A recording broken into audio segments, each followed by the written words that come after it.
সুপ্রিয় ডিগ্রি পর্যায়ের দ্বিতীয় বর্ষের ইসলাম ইতিহাস সংস্কৃতি বিষয়ের শিক্ষার্থীবৃন্দ, শুভেচ্ছা তোমাদের। আজকে আমরা তোমাদের দ্বিতীয় বর্ষের যে চতুর্থ পত্র,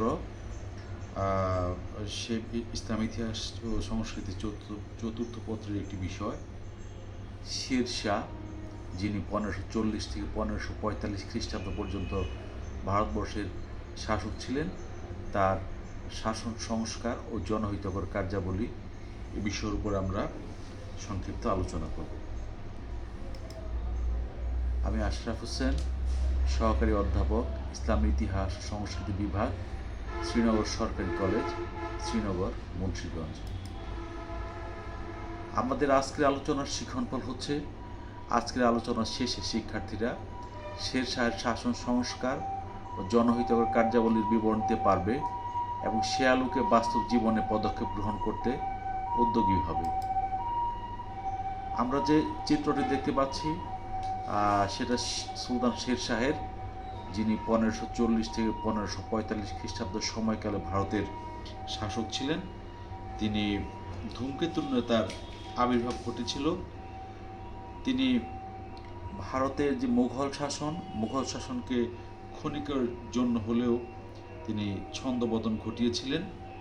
তিনি তার শাসন ব্যবস্থার মাধ্যমে ভারতবর্ষ অক্ষয় কীর্তি তিনি রেখে গিয়েছেন। মুঘল সম্রাট বাবরের মতোই তিনি শেরশাহ ধাপে ধাপে উন্নতির শীর্ষ শিখরে আরোহণ করতে সমর্থ হন। বাবর উপমহাদেশে আফগান শক্তিকে শুধু পঙ্গু পর্যন্ত করেছিলেন বটে, কিন্তু সম্পূর্ণরূপে নিশ্চিত করতে পারেননি। আফগান শক্তি উপমহাদেশে সাময়িকভাবে পর্যস্ত হলেও পরবর্তীকালে শের শাহের অসাধারণ নেতৃত্বে আবার পুনরুজ্জীবিত হয়ে ওঠে এবং মুঘল প্রাধান্যের বিলোপ সাধন করতে তিনি সচেষ্ট হন। তিনি একজন বিজেতাই নন, তিনি রাজ্য শাসনে বিশেষ করে মঙ্গলজনক শাসন সংস্কারের পৃথিবীর ইতিহাস তিনি চিরস্মরণীয় হয়ে আছেন। মধ্যযুগের শাসন ব্যবস্থার ইতিহাসে আমরা যে একটু আগে বললাম যে ভারতের শাসন ব্যবস্থার ইতিহাসে শের শাহ তিনি অক্ষয় কীর্তি রেখে গিয়েছেন। শের শাহের বাল্য নাম ছিল ফরিদ। তিনি ছিলেন বিহারের, তিনি সাসারামের জায়গিরদার হাসান সুরের পুত্র। হাসান সুরের 4 জন স্ত্রী ছিল। 1472 খ্রিস্টাব্দে তার আফগান স্ত্রীর গর্ভে ফরিদ জন্মগ্রহণ করেন। সর্বকনিষ্ঠ স্ত্রী প্রতি হাসানের অত্যাধিক দুর্বলতা থাকায় ফরিদ ও তার মাতা লাঞ্ছিত ও অবহেলিত হতে থাকেন। 22 বছর বয়সে পিতা ও বিমাতার আচরণে অসন্তুষ্ট হয়ে ফরিদ শিক্ষা ও সংস্কৃতির কেন্দ্রস্থল জৌনপুরে চলে আসেন এবং সেখানে তিনি মনোযোগ সহকারে বিদ্যা অর্জন করতে সক্ষম হন এবং অল্প দিনের মধ্যে তিনি আরবি এবং ফার্সি ভাষার সুগভীর পাণ্ডিত্য অর্জন করেন। তিনি গুলিস্তা, বেস্তা, সিকান্দার নামা মুখস্থ করে সবিশেষ খ্যাতি অর্জন করেছিলেন। তিনি মঙ্গলজনক শাসনের জন্য পৃথিবীর ইতিহাসে বিখ্যাত হয়ে আছেন। এইটা হচ্ছে শের শাহের সময়কালে ভারতের মানচিত্র। আমরা যেটা দেখি যে তিনি বিশাল আকার ভারতকে সম্প্রসারিত করেছিলেন। তার শাসনকালে যেটা আমরা দেখি যে তিনি উত্তর ভারতের একটা বড় অংশই তিনি জয় করতে সক্ষম হয়েছিলেন। আমরা তার শাসন সংস্কার সম্পর্কে আলোচনা করব, কারণ আমাদের মূল বিষয় তার শাসন সংস্কার। শের শাহের সাহসী যোদ্ধা ছিলেন তিনি, প্রতিভাবান সেনাপতি এবং সমর বিজয়ী নেতা ছিলেন। একজন সুশাসক হিসেবে তার দক্ষতা এবং গুণাবলী ছড়িয়ে পড়েছিল। তিনি মাত্র 5 বছর রাজত্ব করতে সক্ষম হয়েছিলেন এবং অভূতপূর্ব উন্নতি তিনি সাধন করেছিলেন উপমহাদেশে। শের শাহের শাসন ব্যবস্থার সংস্কারের যে বিষয়টি প্রথমেই আসে সেটা হচ্ছে তার কেন্দ্রীয় শাসন ব্যবস্থা। কেন্দ্রীয় শাসন ব্যবস্থা তথা রাষ্ট্রের সর্বোচ্চ ক্ষমতার অধিকারী ছিলেন তিনি স্বয়ং নিজেই। শাসন কার্যের সুষ্ঠুভাবে পরিচালনার জন্য তিনি 4টি মন্ত্রণালয় প্রতিষ্ঠা করেছিলেন: দিওয়ানি উজারত, দিওয়ানি আর্টস, দিওয়ানি রিসালাত এবং দিওয়ানি ইনশা। এর এক একজন মন্ত্রীর উপর এক একটি বিভাগের দায়িত্ব অর্পিত ছিল। দিওয়ানি উজারত এই বিভাগের প্রধান ছিলেন একজন উজির। তিনি ছিলেন রাজস্ব বিভাগের প্রধান। সাম্রাজ্যের আয় ব্যয়ের হিসাব সংরক্ষণ করা ছিল এই বিভাগের প্রধান দায়িত্ব। তবে রাজস্ব বিভাগ ছাড়াও উজির অন্যান্য বিভাগের মন্ত্রীদেরও তিনি তদারকি করতেন। দ্বিতীয় যে বিভাগটা আমরা দেখি, দিওয়ানি আর্স। এই বিভাগের প্রধান ছিলেন আর্স ইমাম মালিক। সেনাবাহিনীর নিয়োগ, বেতন ভাতা, প্রশিক্ষণ, পদোন্নতি, বরখাস্ত ইত্যাদি নিয়ন্ত্রণ করা ছিল এই বিভাগের কাজ। এরপর আরেকটি বিভাগ ছিল যেটা দিওয়ানি রিসালাত নামে। এটা আধুনিক সময়কালের যোগাযোগ মন্ত্রণালয়ের মতো একটি বিভাগ। এই বিভাগে একজন মন্ত্রী ছিলেন, যে বৈদেশিক সম্পর্ক, বৈদেশিক রাষ্ট্রদূতের সাথে যোগাযোগ, কূটনৈতিক সম্পর্ক স্থাপন করা ছিল বিভাগের দায়িত্ব। দিওয়ানি ইনশা নামে আরেকটি বিভাগ ছিল। দিওয়ানি ইনশা এই বিভাগ ছিল পত্র যোগাযোগ বিভাগ। রাজকীয় ফরমান তৈরি, প্রাদেশিক শাসনকর্তাদের সাথে যোগাযোগ রক্ষা করা, আইন শৃঙ্খলা পরিস্থিতি নিয়ন্ত্রণ ইত্যাদি ছিল বিভাগের প্রধান কাজ। উক্ত মন্ত্রীবর্গ বিভাগগুলো ছাড়াও আরও 4 জন পদস্থ কেন্দ্রীয় কর্মচারীর নাম পাওয়া যায় তার সময়কালে: কাজী উল কুজ্জাত, দিওয়ানি আতিশ, সদরি সুদূর এবং মুহতাসিব। তারা বিভিন্ন বিভাগের কাজের মধ্যে মন্ত্রীদের নিকট দায়ী থাকতেন। সাম্রাজ্যের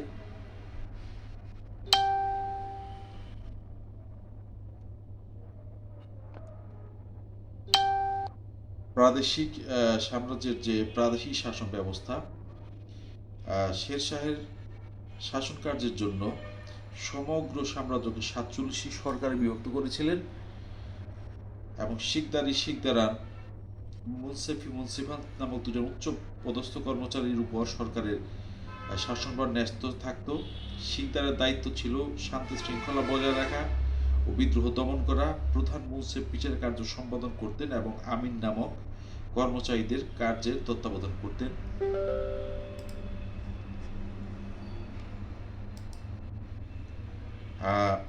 এরপর যেটা দেখি আমরা, পরগনা। প্রত্যেকটি সরকার কয়েকটি পরগনা নিয়ে গঠিত ছিল। সাম্রাজ্যে 1,13,000 পরগনা ছিল। প্রত্যেক পরগনা একজন শিকদার, আমির, মুন্সিফ, কোষাধ্যক্ষ, 2 জন কারকুন এবং একজন হিন্দি ভাষা এবং অপরজন ফার্সি ভাষায় লিখবার জন্য নিযুক্ত ছিলেন। এছাড়া রাষ্ট্র ও প্রজাবর্গের মধ্যে সংযোগ রক্ষা করার জন্য পাটোয়ারি, চৌধুরী ও মুকাদ্দম নামে কয়েকজন কর্মচারী ছিলেন। শিকদার ছিলেন পরগনার সামরিক অধিকর্তা। তার কর্তব্য ছিল কেন্দ্রীয় সরকারের আদেশ কার্যকরী করা এবং প্রয়োজন বোধে আমিনকে সামরিক সাহায্য প্রদান করা। রাজস্ব আদায় ও রাজস্ব নির্ধারণের ভার ছিল আমিনের উপর। তিনি ছিলেন পরগনার সর্বোচ্চ বেসামরিক কর্মচারী। আমিন তার কার্যের জন্য সরাসরি সরকারের নিকট দায়ী থাকতেন। এরপরে আমরা প্রশাসনিক আরেকটা বিভাগ দেখি, সেটা হচ্ছে গ্রাম। গ্রাম ছিল শের শাহের শাসন ব্যবস্থার মৌলিক একক। গ্রাম প্রশাসনের দায়িত্ব ছিল পঞ্চায়েতের উপর। গ্রাম পঞ্চায়েতের প্রধান ছিলেন মুকাদ্দম। এছাড়া পাটোয়ারি নামে একজন কর্মকর্তা স্থানীয় প্রশাসনের দায়িত্বে ছিলেন। বিবাদ মীমাংসা, প্রাথমিক শিক্ষা, স্বাস্থ্য ও সেচ ব্যবস্থার দায়িত্ব ছিল পঞ্চায়েতের উপর। সুতরাং শিক্ষার্থীবৃন্দ, আমরা দেখি শেরশাহ কেন্দ্রীয় শাসনের বাইরে সমগ্র সাম্রাজ্যকে কয়েকটি প্রদেশে এবং প্রত্যেক প্রদেশ কিছু পরগনা এবং পরগনাগুলোকে কিছু গ্রামে বিভক্ত করেছেন। এর মাধ্যমে তিনি তার উন্নয়নকে গ্রাম পর্যায়ে পর্যন্ত ছড়িয়ে দিতে সক্ষম হয়েছিলেন। এর মাধ্যমে প্রশাসনিক নিয়ন্ত্রণও প্রতিষ্ঠা করতে তিনি পেরেছিলেন। শের শাহের শাসন ব্যবস্থার আরেকটি গুরুত্বপূর্ণ দিক হচ্ছে কর্মচারীদের বদলির ব্যবস্থা করা। সরকারের অধীনে পরগনাগুলো শাসন কার্য পরিদর্শন ভার ছিল শিকদারান এবং মুন্সিফানের উপর। শের শাহ নিজে প্রত্যেক বিভাগের কার্যাদি পরিদর্শন করতেন।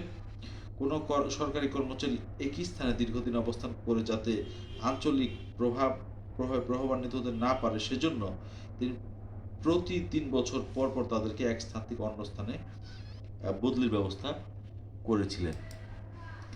রাজস্ব সংস্কার শের শাহের শাসন ব্যবস্থা একটি গুরুত্বপূর্ণ দিক। এটা তার শ্রেষ্ঠ কৃতিত্ব বলা যায়। পূর্বে রাজস্ব নির্ধারণের জন্য কোনো ভূমি জরিপের ব্যবস্থা ছিল না। কানুনগো নামক রাজকর্মচারীদের মৌখিক বিবরণের উপর ভিত্তি করে ভূমি রাজস্ব নির্ধারণ করা হতো। এতে জনসাধারণের বহুল পরিমাণে রাজস্ব ফাঁকি দিত। শেরশাহ নির্ভুল জমি জরিপের ব্যবস্থা করে উৎপাদিত শস্যের 1/3 খাজনা রূপে ধার্য করেন। জনসাধারণের নগদ অর্থে অথবা উৎপাদিত শস্যে খাজনা দিতে পারত।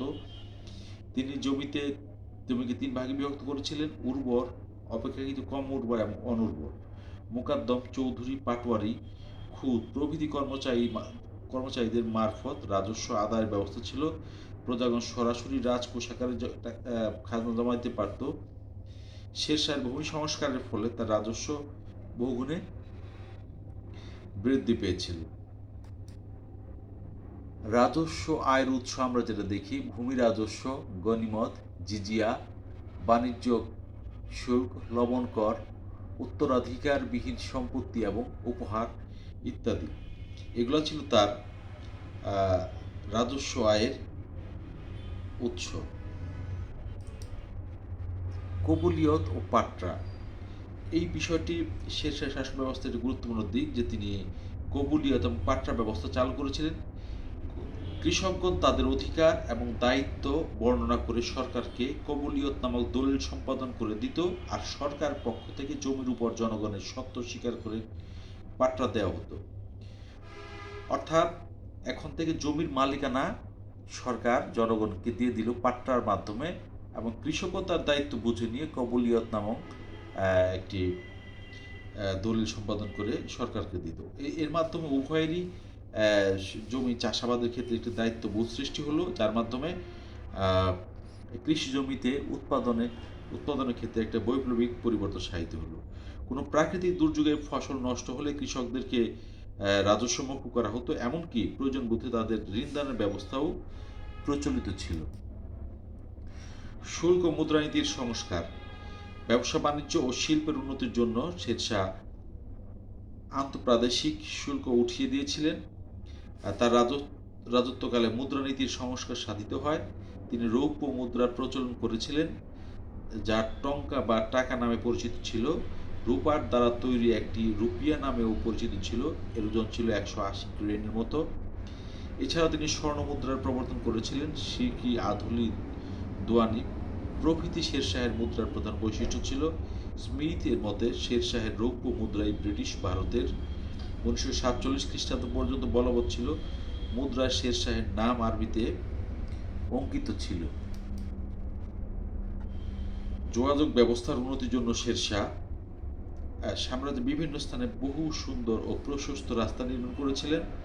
তার নির্মিত রাস্তাগুলোর মধ্যে গ্র্যান্ড ট্রাঙ্ক রুট বিশেষভাবে উল্লেখযোগ্য।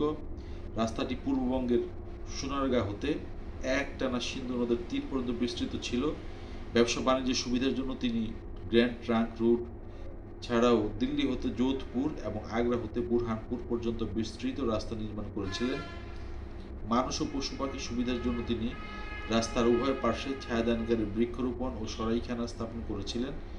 সংবাদ সরবরাহের জন্য তিনি বহু সংখ্যক গুপ্তচর নিযুক্ত করেন এবং ডাক ব্যবস্থার উন্নতির জন্য ঘোড়ার ডাকের প্রচলন করেছিলেন। এখন আমরা যেটা দেখি যে শেরশাহের কৃতিত্ব আমরা দেখি তার যে শাসন সংস্কারের ভিত্তিতে, যে তিনি একজন প্রজা হিতৈষী শাসক ছিলেন। শাসন ব্যবস্থার ক্ষেত্রে তার কল্যাণমূলক সংস্কার এবং উন্নতি সাধন করেই তিনি যে কৃতিত্বের পরিচয় দিয়েছেন তা ইতিহাসে তার দৃষ্টান্ত বিরল।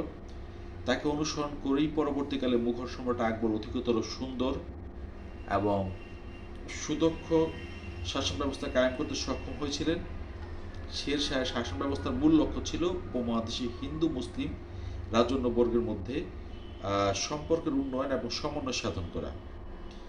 তার রাজত্বকালকে ভারত উপমহাদেশের স্বর্ণযুগ বলে আখ্যায়িত করেছেন কোনো কোনো ঐতিহাসিক। কোনো শাসক, এমনকি ব্রিটিশ সরকারও তার ন্যায় শাসন কার্যে পারদর্শিতা দেখাতে পারেননি। তিনি ছিলেন দিল্লি শাসকদের মধ্যে নিঃসন্দেহে শ্রেষ্ঠ। স্থাপত্য এবং শিল্পে তিনি পৃষ্ঠপোষক ছিলেন। তিনি স্বৈরাচারী শাসক ছিলেন, কিন্তু তার শাসন ব্যবস্থায় কোনো স্বেচ্ছাতন্ত্র ছিল না। তিনি ছিলেন রাজ্যের প্রধান শাসক এবং বিচারক এবং সেনানায়ক। তিনি রাজ্যের সর্বমোট ক্ষমতা অধিকারী ছিলেন। তিনি স্থাপত্য এবং শিল্পের যে পৃষ্ঠপোষকতা করেছেন সেটা আমরা দেখি যে তিনি দিল্লির কিলাই কুহনা নামে মসজিদ, পুরনো কিল্লা এবং সাসারামের তার সমাধি, এগুলো তিনি প্রতিষ্ঠা করেছিলেন। এছাড়াও তিনি সাম্রাজ্যের বিভিন্ন স্থানে মসজিদ ও মাদ্রাসা তিনি করেছিলেন। তিনি ছিলেন প্রকৃতপক্ষেই একজন জনদরদী এবং প্রজাহিতৈষী শাসক। প্রজাদের সুসমৃদ্ধির জন্য তিনি সর্বদাই সচেষ্ট ছিলেন।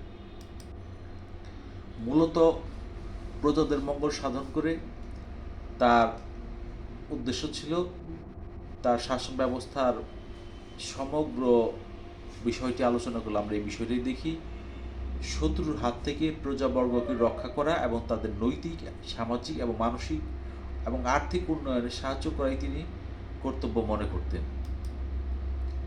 কোনো শাসক, আমরা আমাদের আলোচনার শেষ পর্যায়ে চলে এসেছি ঐতিহাসিক কিনি যে বিষয়টা বলেছেন যে কোনো শাসকই এমনকি ব্রিটিশ সরকারও তার ন্যায় শাসন কার্যে পারদর্শিতা দেখাতে পারেননি। এটাই হচ্ছে তার শাসন ব্যবস্থার মূল কথা। তিনি মধ্যযুগের দিল্লি সালতানাতের ইতিহাসে ধূমকেতুর ন্যায় আবির্ভাব ঘটেছিল। কোনো ঐতিহাসিক বলেন যে যদি তার শাসনকাল এই ৫ বছরের না হতো, তিনি যদি আরও কিছু কাল শাসন করতে পারতেন, হয়তো বা মুঘল শাসন আমরা দেখতেই পারতাম না।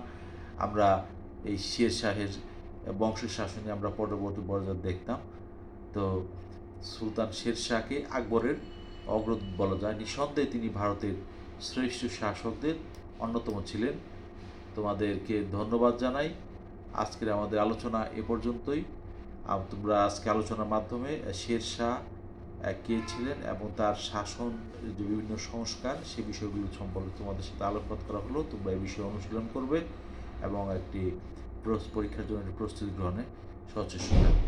তোমাদেরকে আবারও ধন্যবাদ।